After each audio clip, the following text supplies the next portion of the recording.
morning, Wareham, and I apologize for my voice. I have a little cold this morning.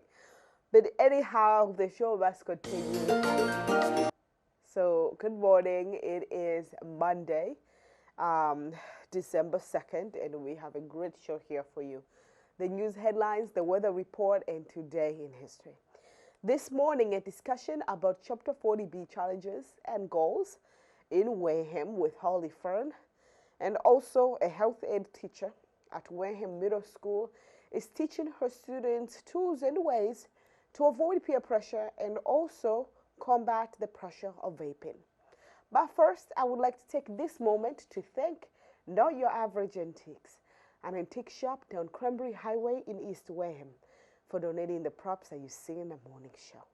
So stay tuned because the news headlines and the weather report are next.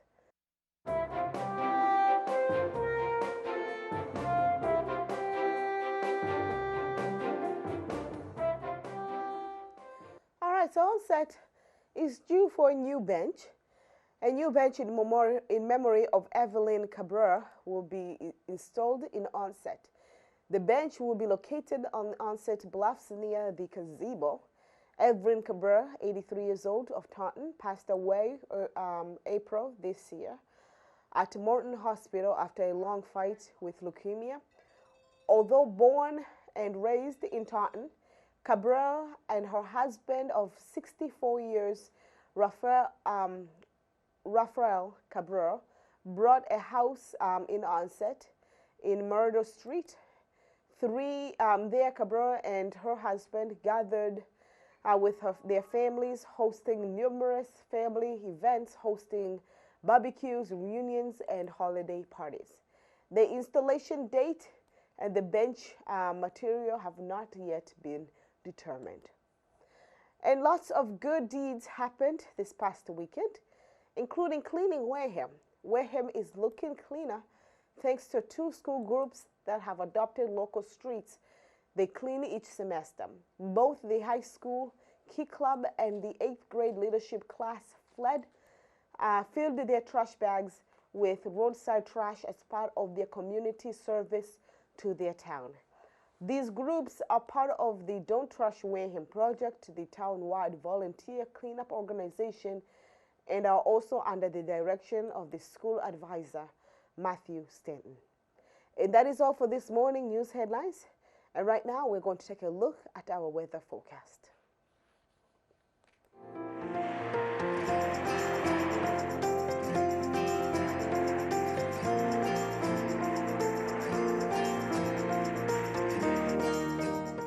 All right, so speaking of yucky weather, that's exactly what is happening outside. Cloudy today, and it will remain so for the rest of the day with periods of rain, high around 44 degrees. Winds could occasionally gust over 40 miles per hour. Tonight, a mix of rain and snow, low near 30 degrees with winds gusting over 40 miles per hour. Tomorrow, Tuesday, is no exception. Snow during the morning, which will give way to cloudy skies during the afternoon. Temperatures are looking steady. We're gonna be experiencing high of 30s and low of 24 at night. We are also looking at 1 to 3 inches of snow. And that is all for this morning weather forecast. And right now we're going to take a look at our first featured program of the day. And that is teaching students the ways of combating peer pressure and avoiding vaping. Take a look. In a world of growing addiction and peer pressure, a local school nurse is teaching her students the tools they will need in order to combat the harmful trends.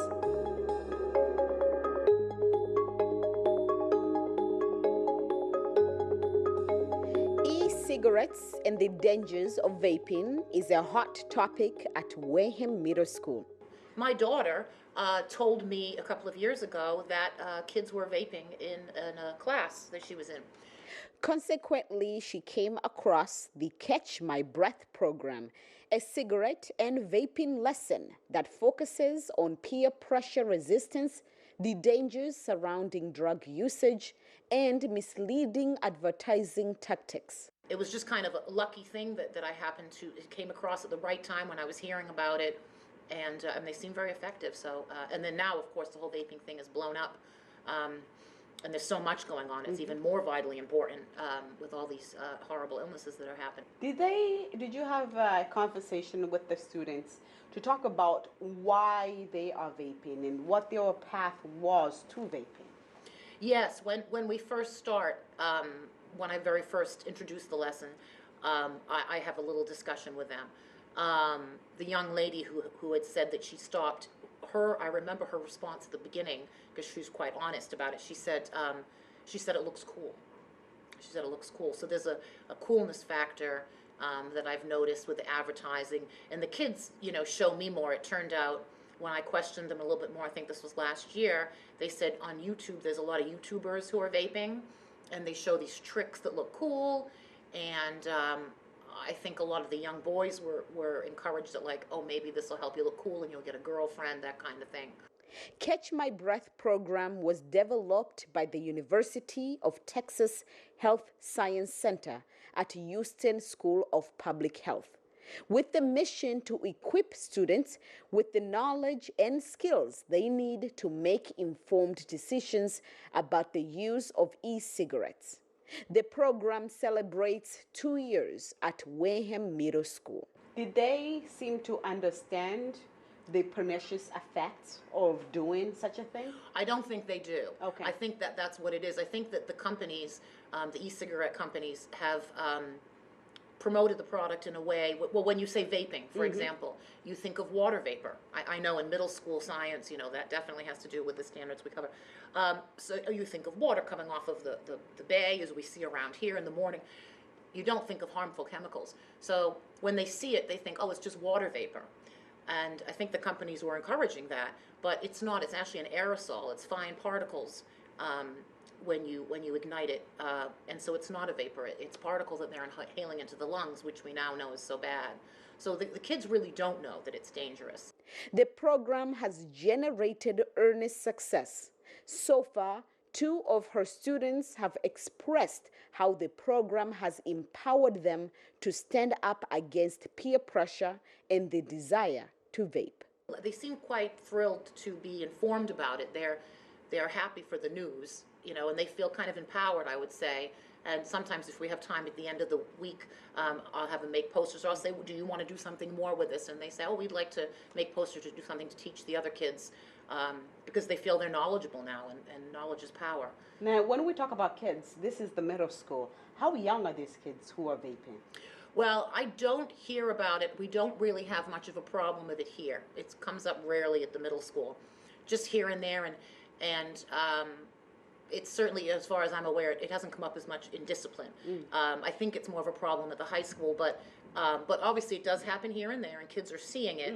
And I feel very strongly that 7th grade especially is a really prime time to get these kids with lessons, because from what I understand about their development and their age, I work with a lot of different ages, they're just kind of on the cusp of, are they going to try it? 7th grade for some kids, they might start. 8th grade, 9th, 10th, I think the older you get up into high school, there's a more chance because they're exposed to it. But I feel this is the right age to give them these lessons, yeah. Are you working with a nurse at the high school to further this lesson, to help those students at the higher level? No, I don't work with the high school. We don't have a lot of opportunity to meet with them. I am, with other work I'm doing now towards addiction, I am starting to work more with the high school on that. And of course, the e-cigarettes fall under the category of addiction because of the nicotine in it. So I am wanting to do that, and I am looking forward to do that. I've made some connections at the high school, and that's something I'm working on now. So when we're talking about addiction, you talked about vaping. Also, I'm thinking substance abuse, such as alcohol. Yes. All right. Marijuana is also very big. Yes. Especially that now it's legal. Yes. What other types of addiction are you covering? Because our area and those neighboring towns around the Cape, we are swamped when it comes to opioids addiction. We have lost a lot of people. And some of these kids may be coming from homes where they have lost very prominent people in their Yes. homes. Yeah. So, what other addictions or substance use do you cover, and how do you present it to them in a way that they can fight the idea or the notion of being cool, doing something for just Yeah. being cool rather than being themselves and to make something better of their lives? Yes, yes. Well, yes, it's very important. Um, well, the way I start off addiction is, well, we talk about addiction specifically. We talk about it, and we discuss different substances and things that are addictive, because we talk about, can you be addicted to video games, and what does it mean to be addicted? So we talk about the difference between physical addiction and mental addiction. And so I tell them that some drugs, literally alter the way that the brain works. And some drugs people can, and you'd have withdrawals if you stop taking it, as opposed to a mental addiction where you feel like you need it, but you could stop and there'd be no sign. So we talk about how marijuana can be mentally addictive, but not physically addictive. So it's two different types. We discuss that. We talk about addiction in all different forms, and we also talk about why. And on my website, I've posted, because the lists are great, what the kids come up with after we've spent some time discussing it, why you don't want to be addicted. And so they list things like, the cost and what it could do to your family, and the trust your friends might have in you, the trouble you can get in school. And I did this, I remember, towards the end of last year. One young man who was in the class, he said, wow, I never thought about all the consequences to being addicted. So we talk about the opioid addiction and how now the problem has ballooned so much because of people being prescribed painkillers from their doctors, and how that's created a whole, another level to the problem. And how kids had gone into their parents' medicine cabinets or grandparents' medicine cabinets and taken pills sometimes, just thinking, not knowing what it was as an experiment, and how that led to it. She acknowledges that with the legalization of substances such as marijuana, one way to combat the problem is focusing on postponing rather than abstaining. So the research I'm doing, being back in school, is showing me that a lot of these abstinence-only programs for drug education really didn't work. The DARE program, which a lot of people thought it was abstinence-only. They say that what works more effectively is teaching kids to at least postpone it, accept the idea. I mean, in this culture, honestly, television, movies, everywhere you look, if you think about it, we do a lot of promotion of drugs and alcohol and stuff that is addictive. So we have to recognize the fact that that's there. The kids see it. Of course they're curious about it. And we also kind of make it look glamorous and sophisticated sometimes. So there's a good chance that they're probably going to want to try some of these things later. So I say to them, if you could just wait, because your brain is developing. I show them this clip. We look at a couple of other pieces of evidence that speak to the same facts, and I think that does resonate with them. It's like, okay, try it, but how about you just wait? Wait until you're that much older, and yeah. Now, these are all like viable lessons that you're teaching here. I'm thinking at what are different ways you can involve an entire community. Therefore, when you don't have your eyes on your kids, somebody else can watch them. I'm glad you asked that question. I'm glad you asked that question. So I've recently gone back to school at Northeastern University, working on a doctorate of education, and the way that the program runs is we are being taught to follow a model called action research. And so what I'm going to do is work with the community. I've already made contact with Lieutenant Correa at the Wareham Police, and he told me about a drug court. So I'm in touch with a probation officer there who's going to allow me to come in and kind of see how it works. So ultimately what I want to do is work with different members of the community who are stakeholders in the problem of addiction, who work with it, first responders, programs around town that help with addiction. And I want to get their input on what they think kids need to learn, what are the lessons that even hopefully speak to people who do have addiction problems, say, what do you think maybe would have stopped you when you were younger, or do you have some advice? And then create a new set of addiction lessons that address specifically the problems that people in our town see as the bigger issues.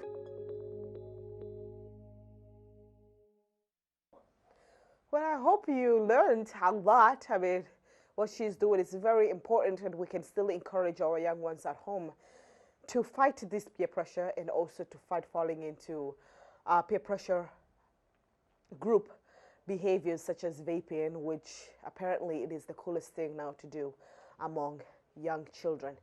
So, yes, let's keep on supporting our young ones to follow good behavior.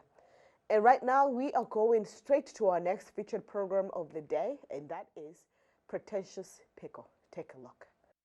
Hello, this is Queen Banda from WCTV. Today we're in Pembroke visiting Lorraine, the owner of Pretentious Pickle. Hi, Lorraine. Hi. Lorraine today is going to show us how she makes her fan favorite pickled sweet and sour beets right here. So stay tuned because this is going to be a one crunchy, delicious meal.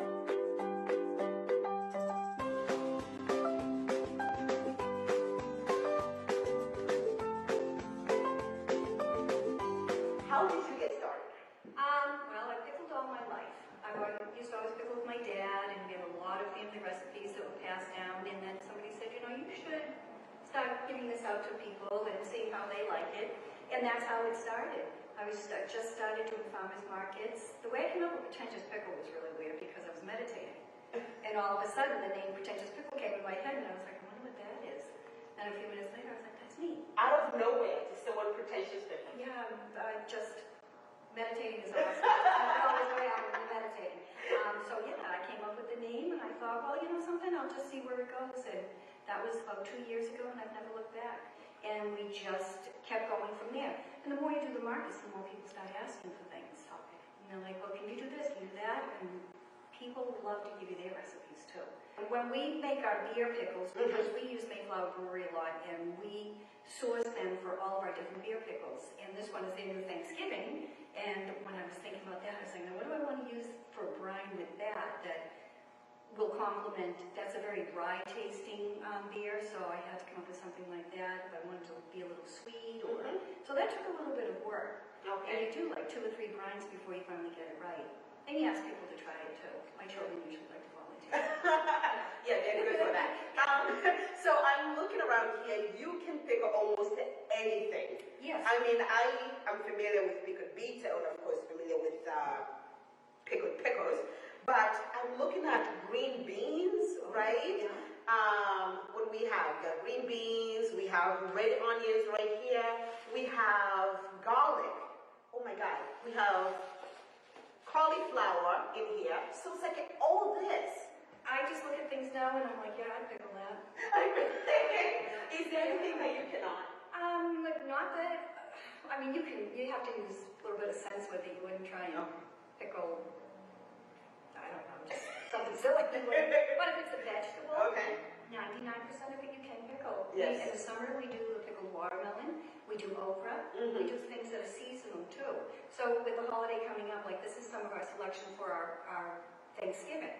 And we'll do pickled beets, we do the pickled cranberries, and we also do cranberry gin pickle, and we use the dirty water cranberry, it's a bogwitch, their gin, and all of that will be just for Thanksgiving. Very good. Now tell me what's your biggest seller? Bad Larry's. Bad Larry, yeah, that's this one right here. And it's a spicy string bean, it's a spicy dill bean. When you open these, they're very crispy. Okay. And we call them Bad Larry's because my cousin Kim was eating one day. I love that Bad Larry. I go, okay, well, there's that. So we call them Bad Larry's, and they are fabulous and Bloody Mary. But my favorite is definitely the beets. And Yeah. even when I'm cooking them, it's like 3 for the judge or for me. I love beets. So working with that was a funny story because probably about a month and a half ago, there was a woman at the market, and we were talking about the beets, and I'm like, these are my pride and joy. I said, and I take a stone, my sister Patty gave me a nice stone, and I grind the clove up in it, so it's almost a dust, and then I sprinkle it into the brine, and she goes, oh, the old Amish way. I'm like, I didn't make that up. No, that's what I was like, I'm like, I made that up. No, they've been doing it for 100 years. I was like, well, I didn't know them, so this is my idea. But I had no idea that somebody else did that. This is not good. Oh my God. So in here we just I have, wanted to break it. in here we have our, we got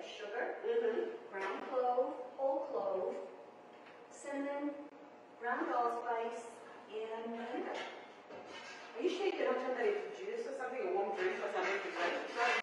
Oh my I know it does smell good, doesn't it? It's delicious. I love this brown. I love the way it makes the kitchen smell. Can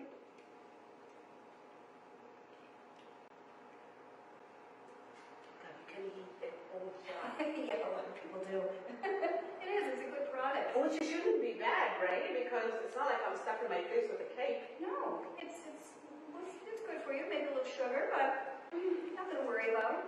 So thank you so much for joining us in this show. Again, I had Lorraine from the Pretentious Pickle Company making pickled beets, you name it. From WCTV, I am your host, Queen Banda. Have a wonderful day.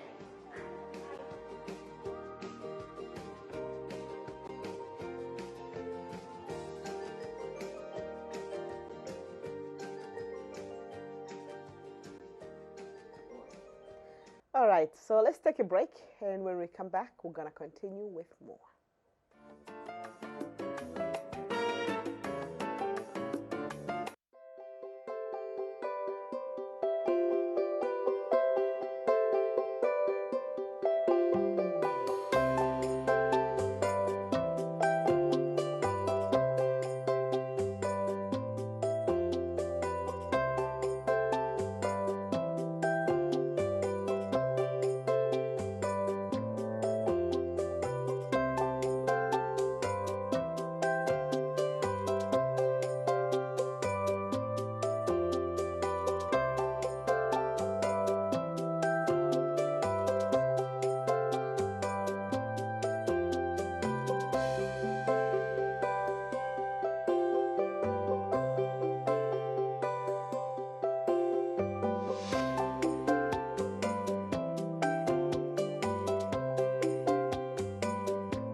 Hello, and thank you for being with us this morning. We are broadcasting live from a WCTV studio in Wareham. This is Good Morning Wareham, your source for local news, weather, traffic, and more information. And now for a moment in history, let's take a look at where we were today in history.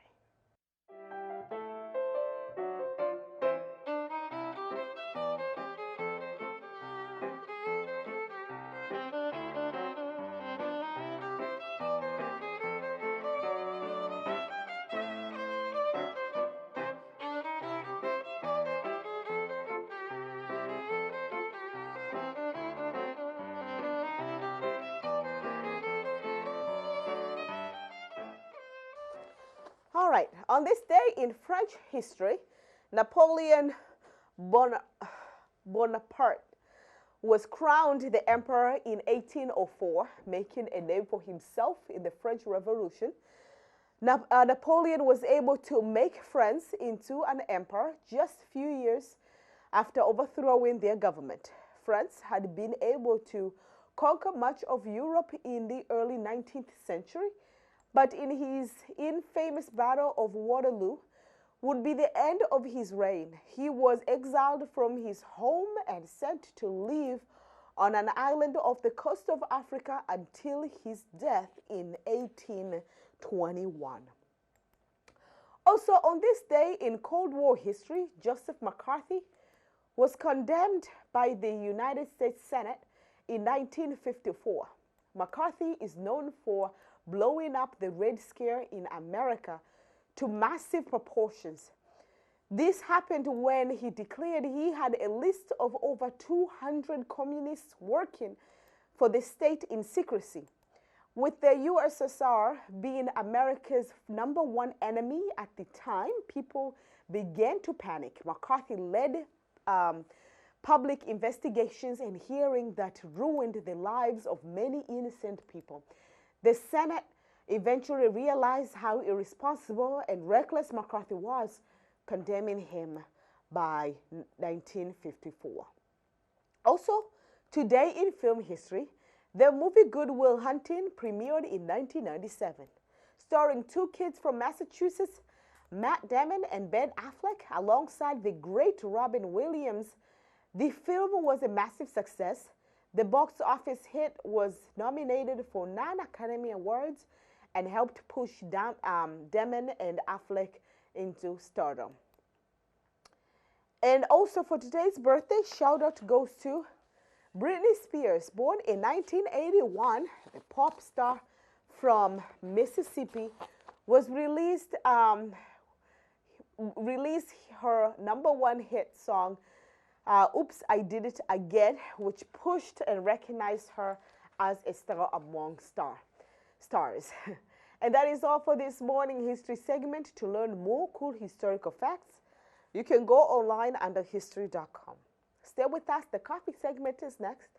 But first, we can take a look at our events calendar in addition to other programs that we have as we prep our guest.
Hello, this is Queen Brenda from WCTV, and today we're at Milton visiting the Blue Hill Observatory, discussing climate findings and observing weather temperatures. What are the numbers on the thermometer telling us? Is it just New England being New England, or is there a lesson to be learned? So stay tuned, more information coming your way. So the Earth was eventually going to warm to a certain point, but are we pushing the limits of that? Are we pushing the limits and expediting it? That's the question right now.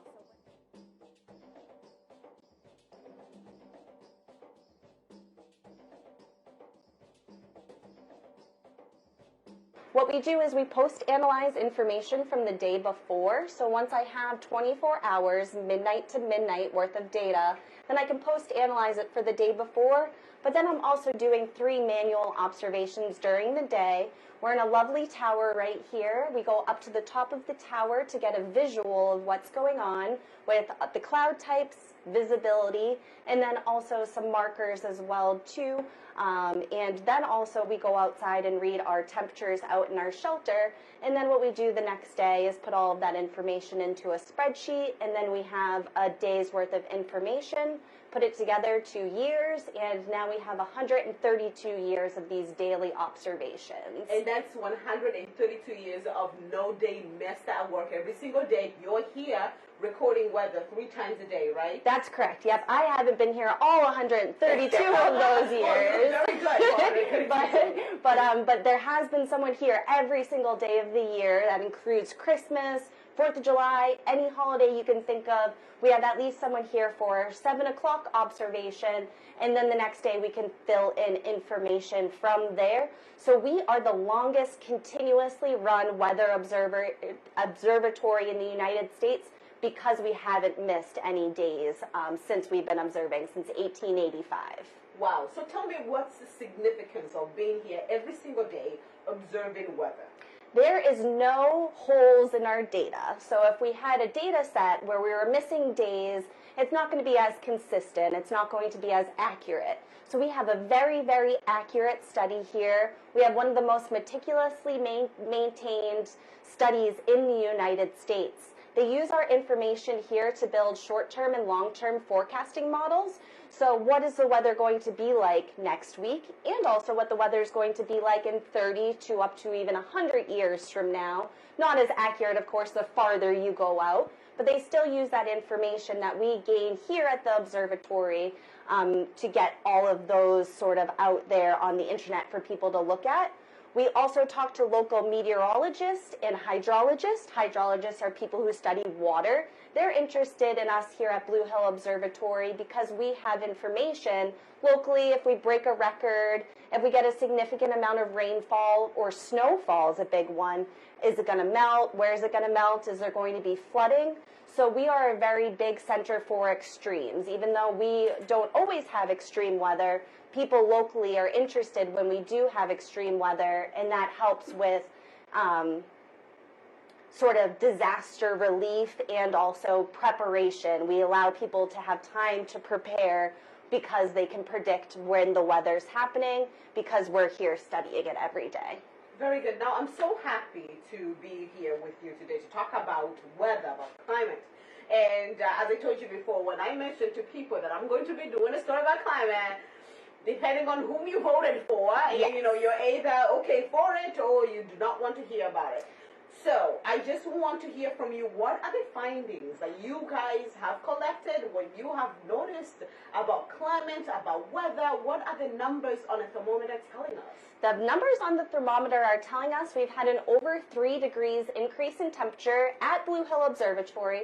So we're not the official climate center for the state of Massachusetts. That's at Logan Airport. But for Blue Hill Observatory, we are a very good climate indicator. So they use us to look at the climate, and we've seen an increase in temperatures. We've also seen extremes happening. So we keep talking about extremes today. We see that the winters are getting shorter, but they're getting more extreme. I'm sure most of the people remember 2015 snowpocalypse year. Yes. And that's a perfect example of what we've noticed here is we have these 151 inches. That's the amount we got that year. And then the next year we had about 60 inches.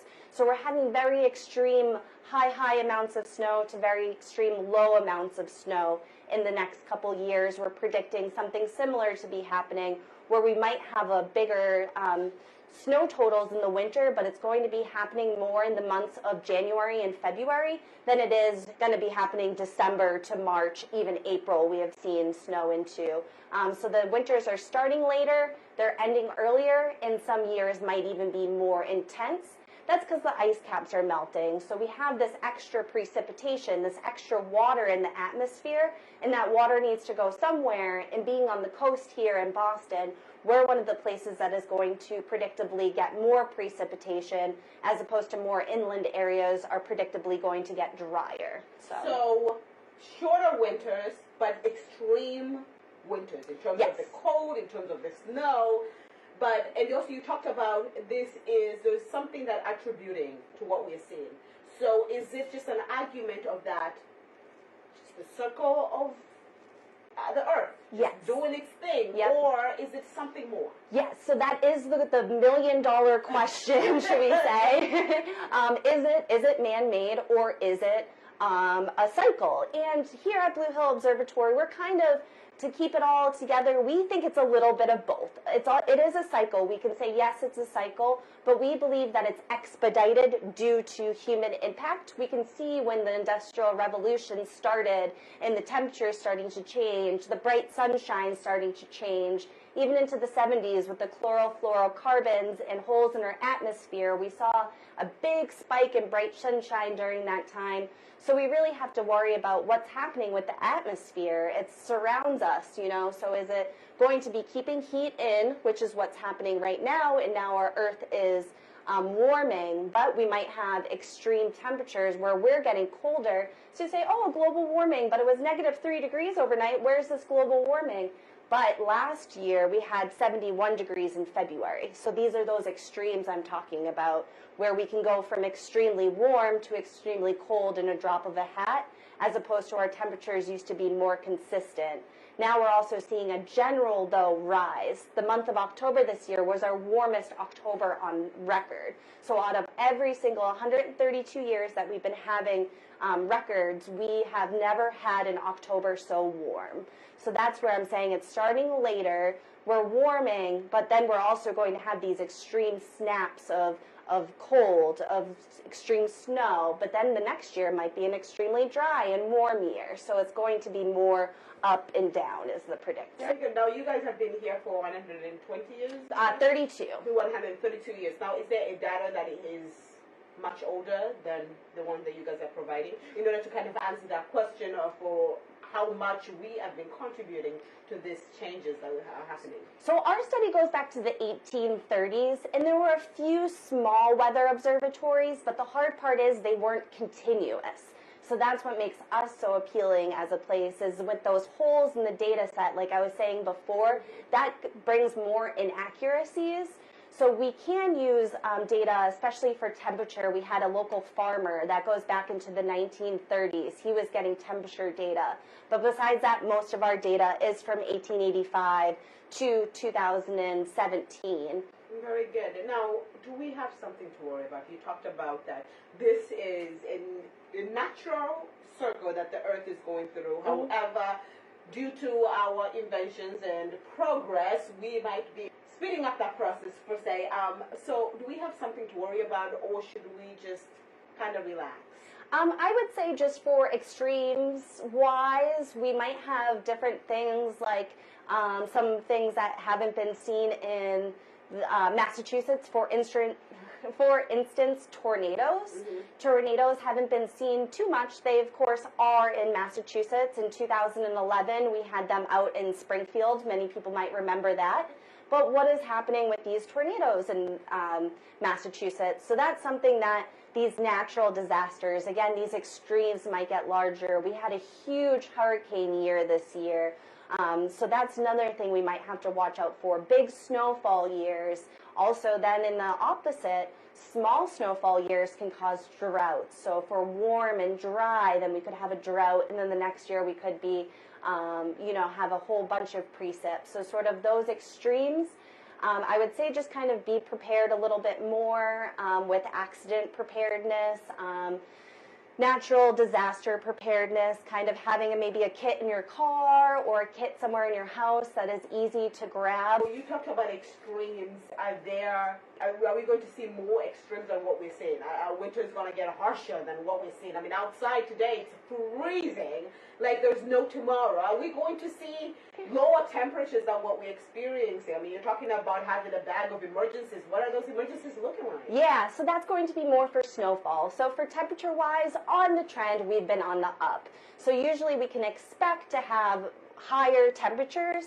This cold snaps, again, that extreme, what's going to happen sort of deal. So this is a little bit of sort of an anomaly, but we might have another big snow year where we could get, they had about 5 feet recently in the Midwest. So sort of having something prepared for if you had to be on a roadway or something like that. I would say all in all, we're on an uprise in temperature though.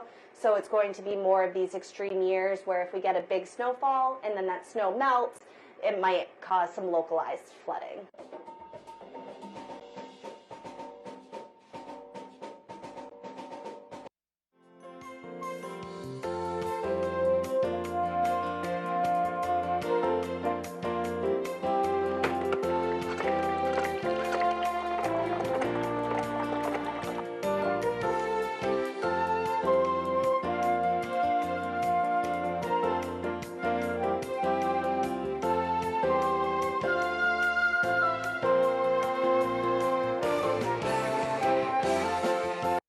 and welcome back. We are broadcasting live from our WCTV studio. This is Good Morning Wareham. With me is Holly Fern, and she's my guest today. Actually, she's going to, and she will introduce herself better than what I have done. But our topic of the day today is affordable housing. We're talking about 40B housing. We're talking about the challenges and goals specific here in Wareham. And she's going to present her PowerPoint presentation while talking about this and just showing us what we have, what we don't have, and what we can do.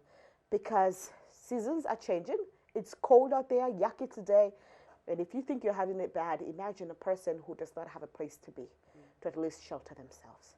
So welcome. Thank you. Could you please introduce yourself further? Okay. My name's Holly Fern, and I'm a graduate student at the University of Massachusetts in Boston, and I'm studying aging services.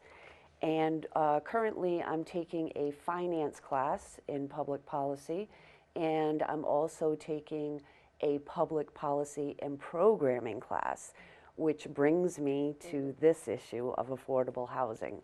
It's one of the projects that I had to do. Very good. Now, your main focus is the challenges of 40B housing and the goals. That's correct. So let's start with the challenges. What are the challenges? Well, I don't know if you're going to be playing the PowerPoint. Absolutely, will be. We can show slide number 1. That is the challenges of 40B housing. So 40B housing is basically a bill that was passed that states that a municipality has to have 10% of its year-round housing considered as low-income housing. And if it doesn't, if it's not at 10%, then the state can come in and mandate that proper housing be put in. Now, this was originally started for cities. However, they implemented it into the suburbs, and it's been very difficult for suburbs to achieve this, especially when you're in an area like ours, where you know, we're on the water. We have a lot of homes that are deemed historic. And so that being said, the Wareham Housing Production Plan created a plan in 2013, and I know that's a little outdated, but prior to that, Wareham's ranking was only at 5.5%. In 2013, it increased to 7.5%. And in speaking with some of the officials at the townhouse in Wareham, we can put on the PowerPoint if you'd like. Okay, which slide should we be putting? You could put on slide 3, because we'll All talk right, about slide 3, please. Yeah. Okay, so according to the U.S. Census Bureau, Wareham has an age over 65 population of 19.4%. And according to the AARP, by 2035, the United States will, for the first time ever, be a country comprised of more older adults than that compared of children. There will be approximately 78 million people at the age of 65. And that is, it's just going to continue to increase. If we can go to the next slide. Slide number 4. Yep. I spoke with Kenneth Buckland. He's with the Department of Planning at the town of Wareham. And he said that affordable housing is necessary to maintain the diversity of the demographic and provide more stable living conditions. Okay? Members of the Board of the Council on Aging, I met with them, and they said, we need more affordable housing. And in the town of Wareham. It's no longer an issue. This is a fact. The selectman, Alan Slavin, he stated that there's not enough political clout to make 40B affordable housing. Massachusetts general laws pose a problem. They're detrimental because of the cost versus the income that come out of it as far as affordable housing. 40B needs to be revised and looked at.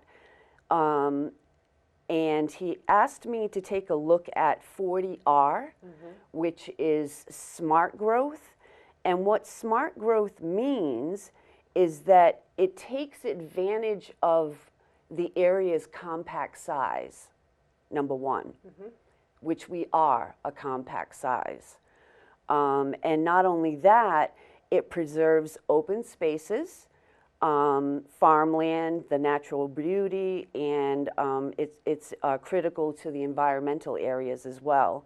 And it preserves existing communities, and it also provides a variety of transportation choices. So 40R would be probably better for us to follow rather than 40B. But would we be getting the same benefits? That is, 40B, once we reach our 10% requirement,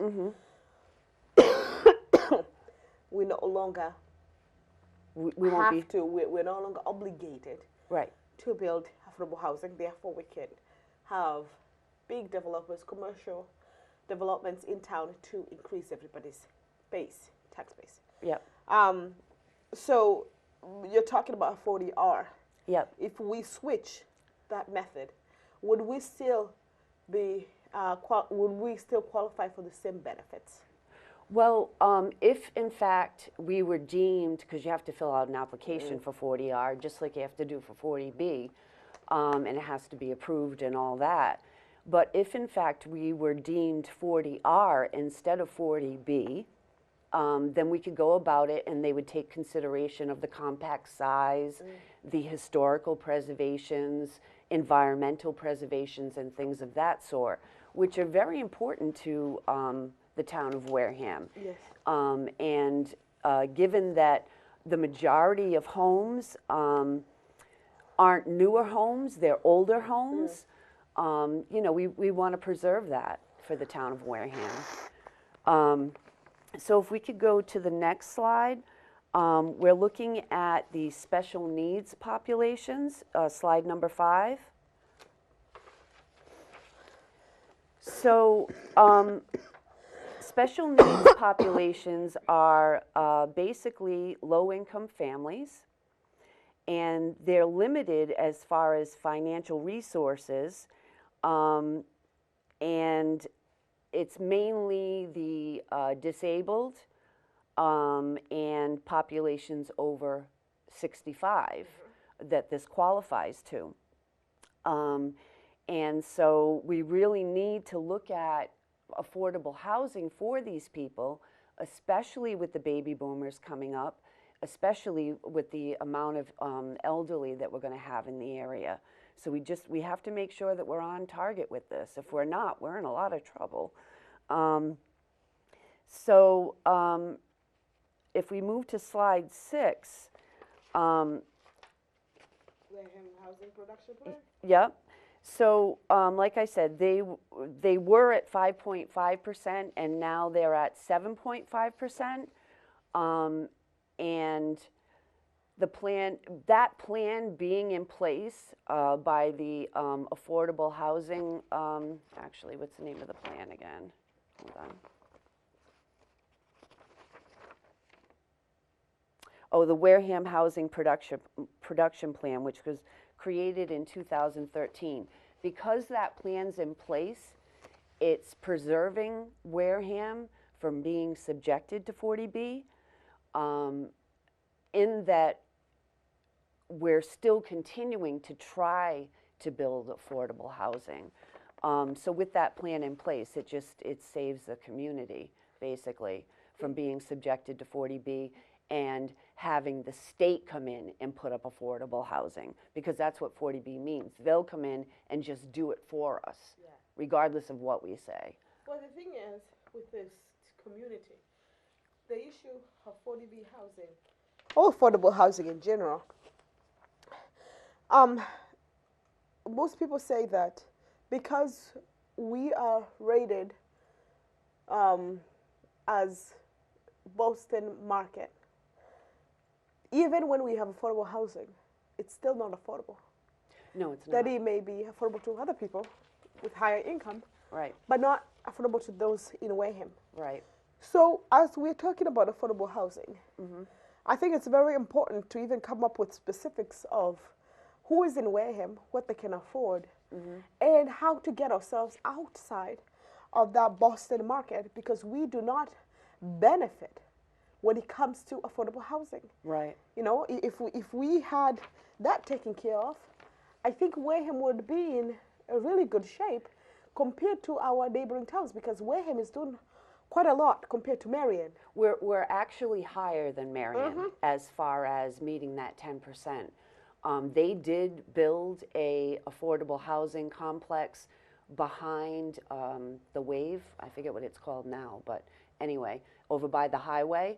But that still didn't meet their affordable housing 10% mark, and they still are behind us. That being said, the housing market is more expensive in Marion. The housing market is more expensive in Plymouth. $100,000 more for a home in Plymouth versus in Wareham. So even though we're below Plymouth and even though we're below Marion, and those are our abutting towns, we're still not affordable. It's crazy.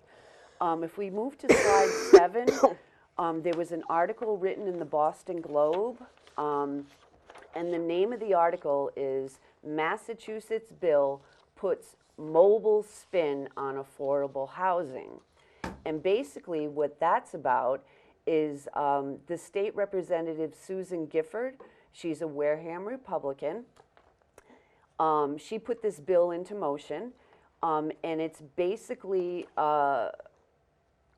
it would be mobile homes being considered as affordable homes. And we have a lot of those mobile We homes do. communities We in do. Wareham. Yes. We do. If in fact we used the mobile homes just in Wareham, we have, in Wareham, town officials stated that we have 1,100 mobile homes and there are 18 parks just in Wareham. Counting half of these units would push the town's affordable housing from 5.5, this was back when they were 5.5, to 10.9%. Okay? So if we could use mobile homes as affordable housing and deem them as affordable housing, that would be great and it would solve the issue. But the problem is, and if you move to the next slide, so the supporters against the bill feel that, for instance, Aaron Gornstein, he's the executive director of the Citizens Housing and Planning Association. He boasted that the community's affordable housing stock from 1 to 9% to 15.6% without adding any new units is just not acceptable. Problem, yeah. No, you're not solving the problem. He further states, if a mobile home were approved, it kicks the door open for counting other types of housing that are not considered affordable housing. And towns who have done very little for affordable housing will now be off the hook. And that's basically how he put it. Rex Peterson, the town planner of Wellfleet, said, and this was in that Boston Globe article, a summer mobile home on the Cape Cod owned by a moderately affluent family could conceivably be classified as affordable housing. And he just didn't think that was acceptable. Stephen Collier, Andover's planning director, stated in the same article, Communities to count mobile homes as affordable would greatly weaken the Chapter B Massachusetts general law and be unfair to the communities such as Andover and Burlington that have pushed through affordable housing in the face of tough local opposition. So there are a lot of people for it and there's a lot of people against it. I believe they were meeting with the state senate again sometime last week in regards to this. They're still trying to push the mobile homes being deemed as affordable. But my question to the public is, do you think that using mobile homes will correct the issue? Or do you think that it's going to avoid putting in affordable housing for people that are in need? Because there are already people using those mobile homes. Well, on that issue, definitely it's going to be helpful to the adding of affordable housing in the town. However, when it comes to mobile homes, accountability in this community, it's often people feel it would benefit the schools because when we look at the Chapter 40B funding, most of our students are not accounted for. That's right. Because they're in mobile homes, which are not considered affordable housing. That's right. Which makes Wareham look like a rich town, which then deprives us from the funds that we need. That's so in terms of like schooling and other issues, yes, but would this fix the issue of affordable housing? Absolutely not. Yeah. You know, so that's what I feel Yeah. too. When I met with Kenneth Buckland and Alan Slavin, they both felt that 40B just can't be done in Wareham, and they don't know what they're going to do. I'm at a loss, but I wanted to get the feedback from the community, and if in fact you want to participate, my email address is Holly, HOLLY, .fern, FERN, 001 at umb.edu. The other thing I wanted to talk about was there was a segment on 60 Minutes last night regarding, Allison Cooper did it, and it was regarding the homeless in Seattle, Washington. Now, Seattle, Washington is the home base for Microsoft. It's the home base for Amazon. It's the home base for Boeing. They make airplanes. And it's also the home base for, I forget the name of the company, but they make all of our armor for the military. So given that, the population is huge. In Seattle, Washington alone, there's 7,666,000 people.